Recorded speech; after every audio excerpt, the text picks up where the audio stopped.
Panama হেলিপোর্টের গুদামে স্তূপ হয়ে পড়ে আছে থ্রি পিস, মোটরসাইকেল পার্টস, চিকিৎসা সামগ্রী, চাল, পাটবীজ সহ বিভিন্ন পণ্য। বন্দর কর্তৃপক্ষের তথ্য, এসব পণ্য ভারত থেকে আমদানি করা হয়েছে 12 থেকে 15 বছর আগে। কোনোটা মিথ্যা ঘোষণা দিয়ে আমদানি করা, আবার কোনোটা আমদানির পর খালাস না করায় তৈরি হয়েছে এমন বাস্তবতা। বন্দর ব্যবহারকারীরা বলছেন, দীর্ঘদিন এভাবে গুদাম দখলে থাকায় আমদানি করা নতুন পণ্য সংরক্ষণে দেখা দিয়েছে স্থান সংকট।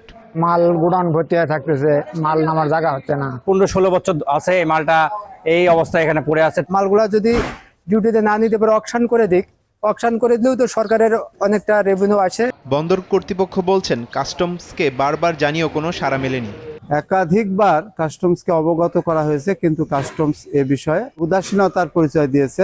দীর্ঘদিন যাবৎ এই মালগুলো গোডাউনে আমাদের অবস্থান করছে, যার কারণে আমাদের বন্দরেরও অনেক ক্ষতি সম্মুখীন হচ্ছে। কাস্টম বলছে, রংপুর কাস্টমস কমিশনের আওতায় 15টি গুদামে এমন বিপুল সংখ্যক ধ্বংস ও নিলামযোগ্য পণ্য রয়েছে। ঈদের পর দরপত্র আহ্বান ও ধ্বংস প্রক্রিয়া শুরু হবে।